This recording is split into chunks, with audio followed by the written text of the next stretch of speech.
It's SEC on SEC for a shot at the national championship. The Final Four is officially upon us as the Florida Gators and Auburn Tigers get set to do battle this weekend. We are here previewing, predicting, and breaking down this matchup in San Antonio, Texas. Hello, everyone. I'm Chris Phillips. He is lead basketball analyst here at SEC Unfiltered, Dave Shumate. Appreciate each and every single one of you tuning in, guys. As always, make sure you like, subscribe, turn on notifications. Check us out via podcast, where we get your podcast. You can also find us across all social media platforms, as well as our website, secunfiltered.com. And as always, guys, we're powered by our friends over at FanDuel. Visit FanDuel.com/SECU to join today and get started with $200 in bonus bets when you win your first $5 bet. Once again, that's FanDuel.com/SECU to get started with $200 in bonus bets today. The Florida Gators and the Auburn Tigers will tangle in the Final Four with a shot at the national championship on the line. We are here previewing, predicting, and breaking down this matchup. I am Chris Phillips, and once again, joining me, as he's done all season long and all throughout March Madness, my good friend, co-host, and colleague, lead basketball analyst at SEC Unfiltered, Dave Shumate. Dave, what's going on, my friend? Appreciate you taking the time. Really excited to talk this matchup with you, a matchup that I think a lot of us thought might be the Final Four matchup to get to San Antonio, to get to the national title, I should say. And here we are, clash of titans at the Alamo Dome. Yeah, I mean, I think we got the four best teams in the country all year. I think I saw Bruce Pearl said that the other day. I do think that's fair. I mean, it's easy to say all 4 1 seeds, but I do truly think from start to finish, maybe not start to finish, but like from where we factored in all year, how these teams have performed, these are the best four teams. And I think from an SEC perspective, Auburn and Florida were the best 2 teams consistently all year throughout the league, as they obviously finished 1 and 2. It's a rematch. We saw back on from February 8th where Florida gave Auburn one of their 2 home losses this year. This was kind of the first time Auburn got hit in the mouth all year. This is only Auburn's second loss, their first league loss. Auburn got off to a good start. I think it was up 9 at the under 4 media timeout in the first half. But then Florida pulled away, got up 18 at one point, ended up winning the game by 8. Wasn't really that close, put up 90 points at Neville Arena. Yeah, up 21 at one point. How will things adjust here, though? As I'm sure there will be a lot of storylines, CP. Ty Golden, as we mention all the time, former Bruce Pearl assistant at Auburn. Johni Broome's dislocation of his elbow. Again, Stephen Pearl said he wasn't going to practice. It'll be day-to-day, but I'm 100% sure he's going to play. But that'll be an interesting storyline from that perspective. And can Florida keep playing with fire? They keep playing with fire here a little bit. It's going to end up biting them in the ass. So, SEC on SEC, we're guaranteed to have an SEC team playing on Monday night for the national title. Just who will it be? Yeah, it's going to be a fun experience in San Antonio, Dave. Like you mentioned, these 2 teams did face off earlier in the season. We'll talk more about that matchup, how it factors into what we're going to see on Saturday here in just a moment. Again, guys, this game taking place 6:09 p.m. Eastern Time tip-off on CBS in San Antonio, Texas at the Alamo Dome. Dave, let's first talk about how these 2 teams got here. We will start with the number 1 overall national seed, the Auburn Tigers.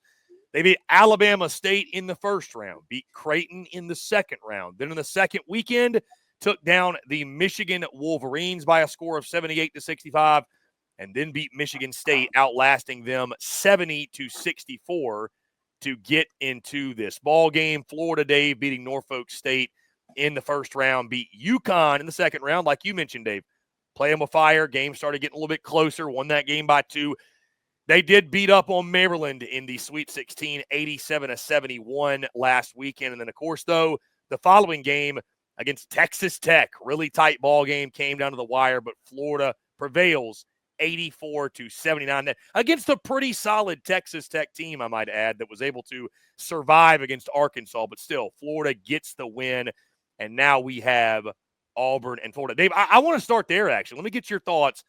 The 2 teams, the 2 paths, your thoughts on each path to get here. Because coming into the tournament, we knew Florida, we felt confident in saying they were playing the best basketball in the country coming in. Auburn was playing good basketball, but nobody was playing better than Florida. What have you seen? Has anything changed for you from what you've seen the last 2 weekends, the way these 2 teams have played? I'm sure you can't, overanalyze it because, as you've mentioned many times, Dave, I mean, it's survive and advance. There's no room for style points, really, in March Madness. you just win the game and you keep moving on. But like you mentioned, Florida been playing with fire a little bit. You wonder if that factors in. Yeah, really since about that game, what was it? Like March 5th, I think it was since Florida been healthy, they got Handle gotten back, and they beat Alabama in Coleman Coliseum. We thought they, through the SEC tournament, had been playing like the best team, obviously, in the SEC, but in the country. I think everybody, that's why so many people had picked Florida to win the NCAA tournament, which still looks like a good bet. But since they got into the tournament, since that UConn game, and then the Texas Tech game, you kind of playing with fire there, certainly in that UConn game. But I thought UConn, Dan Hurley and them had a good game plan. Give them credit. Texas Tech was getting too many rim shots. I mean, that's what it was. They were getting too many shots at the rim, and then Florida's live ball turnovers. That can't happen Walter Clayton is on a totally different world, man. The guy's doing total 180s and then doing a fadeaway three to kind of put the nail in the coffin to go to the Final Four against Texas Tech on Saturday evening. So, yeah, I mean, they've had two games where they hadn't played their best, but at the same time, you're playing the two-time defending champs and UConn. They're hitching them out. And it's survive and advance, like you mentioned, Chris. It is what it is. It's like on that math test, at this point in the season, you don't have to show your work on how you got that answer. It's just submit it. If you got it right, you move on. This just is what it is at this point. So we can keep critiquing it, but it's a new week. It's a new weekend. They're heading to San Antonio. We may get a little bit more of what Florida looks like, or from what they've looked like from March on, once they've been 100%. So that'll be interesting from that perspective. Dave, the Florida Gators are the favorites in this ball game, a 2.5-point favorite. The over-under sits at 160.5. Like you mentioned, Dave, these two teams playing earlier in the season. Florida won that game 90-81. Just looking back at those stats really, really quickly, and that game, of course, being at Neville Arena. Florida shot 48% in that game, 39% from three. Walter Clayton Jr. led the way with 19 points, but it was a lot of different guys in that game, Dave. You might remember Alex Condon had 17. Thomas Ho had 16 points in that game. Let's see. Denzel Aberdeen had 10 points. Will Richard had 12 points. A lot of different guys contributing. Auburn on the other side shot 43% from the field, 32% from three. And it was Miles Kelly in that one that actually led Auburn with 22 points. Johni Broome had 18 points. And Chaney Johnson with 13. Oh, Tahad Pettiford also as well with 14 points. So, but Florida pulled away. Like you said, they were up 18 at one point. Does that game so early in the season, does it impact the way you look at this game in any way? Remember, Elijah Martin was out for that game for Florida too, so he wouldn't even play in that. That was one of those games Bruce Pearl said post-game, he's like, I underestimated. I didn't communicate to my team well enough how hungry Florida was coming in. Because Florida was slow. If they could have got Elijah Martin back and Michael Handle got, they were really starting to roll. They were about to get to that point. And that game kind of springboarded their season to me. I mean, if they look back on a national title season, if Florida's to win their third national championship in basketball next Monday night, you can definitely look back on that game back at Neville Arena as kind of like, that was the game right there. Kind of like put this team, gave them the confidence that they could beat anyone in the country. Because Auburn was that team being talked about at that time. I think, was Auburn a 8.5-point favorite in that game? They were definitely the favorite, no doubt. I knew they were the favorite, but they may have been 8.5. Yeah. Remember, Elijah Martin was out. So that game changed the way their season is, or kind of the trajectory of the season. It wasn't bad. And that's kind of when Auburn kind of started faltering a little bit. Now Auburn got it back going. Man, I'm fired up. We got two phenomenal games. I know we're just previewing this one, but this is the best Final Four where, CB, you could make a case, me and you talked off air about it. You could legitimately make a case for all four teams winning it. And someone may not necessarily agree with your pick on who wins it, but they can't poke any holes in it. It's like, yeah, it's a fair argument. Dave, from that standpoint, switching gears a little bit, I'll ask you, is this the best Final Four of all time? I've seen that argument on the timeline. Well, I mean, I think we got to wait till it to play out. I mean, obviously, but heading into it, dude. I just mean from the assemblance of teams. Yeah, I mean, I do think it's the first time in a very long time that we've had truly, I think, the four best teams for most of the season meeting up in San Antonio to figure out who wins this thing. Like, I mean, the seeding tells us that all 4 1 seeds. And I believe the last time that happened, all 4 1 seeds was 2008, if I recall correctly. Yeah, but I think it was Memphis, Kansas. I forget who else was in it that year. Yeah. But funny enough, fun fact, Dave, the last time that happened, 08, those games were played in San Antonio. So yeah, I do remember that. Something about San Antonio. I don't know what it is that attracts the best teams. Dave, you mentioned, Dave, huge storyline in this one. Johni Broome, what is his status? I mean, that's obviously going to go, but he's going to play. I'd have to imagine, like you said, he is going to be. You're going to send it. I mean, you're holding nothing back. You're fighting to get to a national championship here. When you look at this game, Dave, outside of that, I think that is the very, very obvious. You know, we don't normally break down keys of the game in basketball day because it's some of it's pretty self-explanatory. But is there anything you saw from that first matchup that you now look at this matchup and say Florida's got to do more of this, and they're a little bit different of a dynamic? Like you said, they're healthier, they got more guys. But is there anything Florida did well in that game they got to do again, or anything Auburn's got to change from that game, or any trends you've seen lately from both of these that's like, hey, they really need the point of emphasis has to be this to ensure success for one side or the other? I mean, for Florida, you get Elijah Martin back, so you got to feel good about that. They also shot 39% from the field, from three-point range. So I think they would love to do that again. Held Auburn to 31%, running them off the three-point line outside of, obviously, Miles Kelly. But this is an interesting matchup here because defensively, Auburn likes to do drop coverage with Johni Broome. They like to let all the guards get to the big man. Obviously, one of the best shot blockers in the league. It makes sense why to do that. But Florida, with guys like Walter Clayton, Elijah Martin in them, like those guys can like stop mid-range and do those little runners and floaters, and they can kill them because you're giving up those mid-range, tough, low percentage shots. But if you're getting lit up that night, just that can hurt you. And again, that's what Florida did to them in the first game. Almost shot 50%. From the field. So, again, that's Auburn's defense. It's like their base defense. They like to run a lot of that drop coverage with Johni Broome, funnel all the offensive players, the guards, to Johni Broome, try to let him get into it. He does a good job defending. But against teams like Florida who are willing to take that, it's a tough matchup. So this is an overall tough matchup. Both teams know each other really well. Todd Golden knows what Bruce Pearl wants to do. Todd Golden and Stephen Pearl, Bruce Pearl's son, their defensive guy, are best friends. I think they were in each other's weddings. Like these two, and Todd Golden worked with these guys. They all know each other. They know what each other is going to do. I'm really interested. Auburn's got to make some kind of defensive adjustments because if Florida scores 90 again, I have a hard time seeing Auburn winning this game. And you can make a case, yeah, they could maybe get to 90 again because they didn't have Elijah Martin last time they played this game. Mm-hmm. Yeah, it's going to be an interesting battle, Dave. No doubt. Florida and Auburn, I would argue, again, like you said, the two best teams. Maybe Duke, you have an argument, obviously, number one, but two of the best teams in the country. Going to be fun. And then Johni Broome's status, I am fascinated. That has the makings of an all-time March Madness story, him playing through whatever injury and putting on a big-time performance for Bruce Pearl's squad. Dave, as we look at this game, let's lock in some predictions here. Let's get right to it. Once again, Florida, a 2.5-point favorite. Over under 160.5. When you look at this game, shot at the national championship on the line, who's the pick for you? Dude, I've gone back and forth on this one. I really have. I mean, I know Johni Broome's going to play. You know that. I know that. He's going to play. How effective will he be? Because he's a walking double-double. So he's going to play. I think they'll get him right.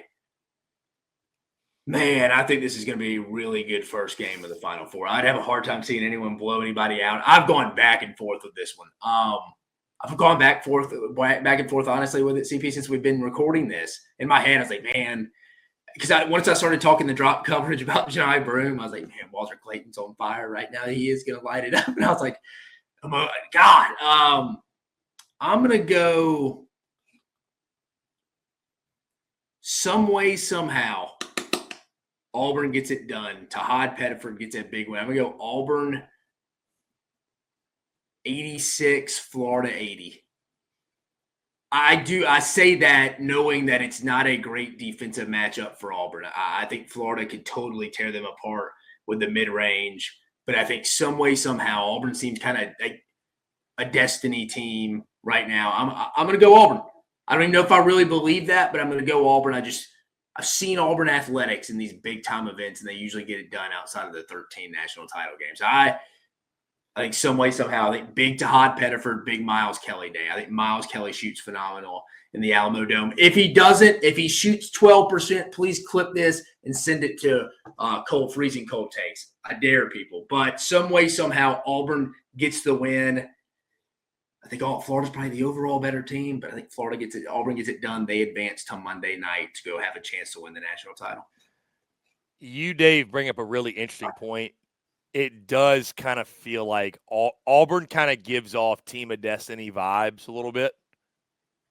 Right? I mean, right, wrong, and different, whatever. Playing with fire. I mean, dude, how many Auburn, Florida, I mean, I don't even mean this because I think good teams find ways to lose. I don't really sometimes believe in the do to lose, but I think in sports like baseball and basketball where you play so many more games, you are just odds are you're just not going to play well. I mean, in Florida has won what? 1, 2, 3, 4, 5, 6 games. No, sorry, I'm going through it right now in a row here. They've won 1, 2, 3, 4, 5, 6, 10 games in a row now. Yeah, because they won the SEC tournament.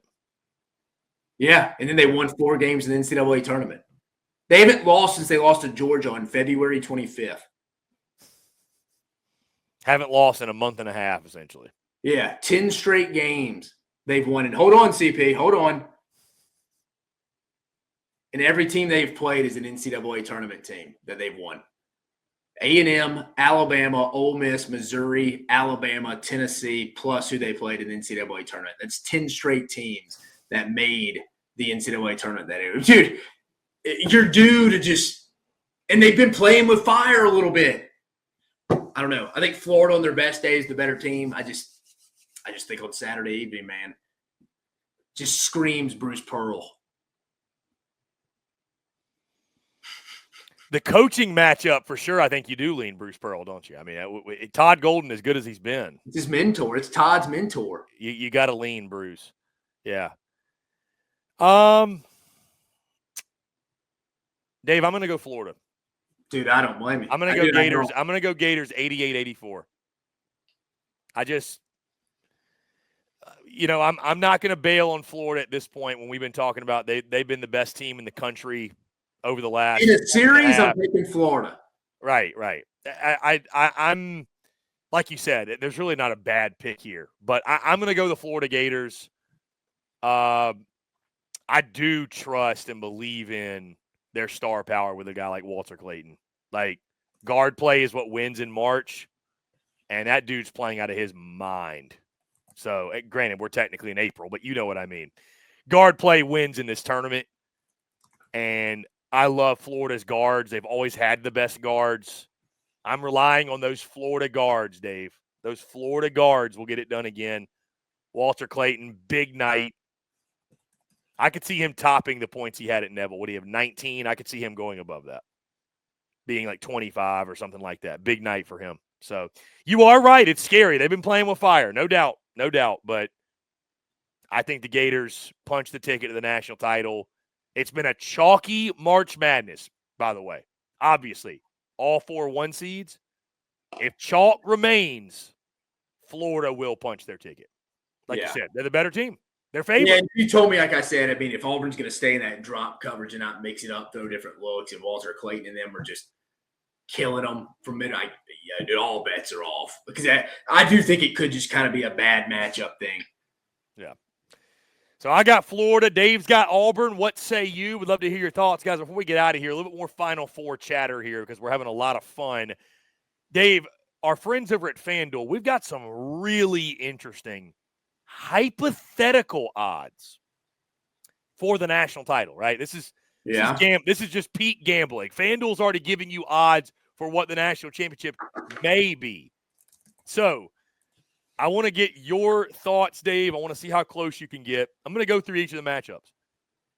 Duke and Auburn. What do you think the spread would be in that game? Duke -3. They've got Duke -6.5. Woo! All right. How about Auburn-Houston? Auburn -1.5. How about Houston -1.5? Man, dude, Auburn does have. You might want to go throw some coin on Auburn because it'll be a null and void bet if it's not the matchup. So, I was surprised to see Houston favored in that hypothetical matchup. How about Florida-Houston? I'd go Florida -3. Florida -1.5. And then Florida and Duke. Duke -2. Duke -4.5. Again, these are all hypothetical, but I mean, it'll be interesting to see what that looks like after these games are played. I wonder, how much will they really change? I mean, yeah, probably a little bit, but 1 game sample size of the data they have out in Vegas. Right, exactly. And Vegas has been painfully good during March Madness. They have been all over it. Finally, Dave, we were talking off air. Why don't we get it out here? Your floor ceilings for each of these Final Four teams? Yeah, I tweeted it out. Let me pull it back up. You tweeted it out, okay. All right, ceiling floors here, folks. So, and give the people an idea. When you're talking ceiling and floor, you're talking about essentially of each team's performance, of each team's individual performance. Like what their when I'm talking ceiling, like what their best game possibly is. Right. Then when I talk about floor, like what's kind of the worst they have in them. So for ceiling, I have Duke at 1. Multiple NBA lottery draft picks. If those guys are rolling and the way they have game plans defensively, John Shire's a beast. Duke's 1 when they're playing their best. 2, Florida. I mean, we talk about Walter Clayton could be the tournament MVP. It could be up to the national player of the year. They can throw so many different bodies at you with Howell, Candlegotten.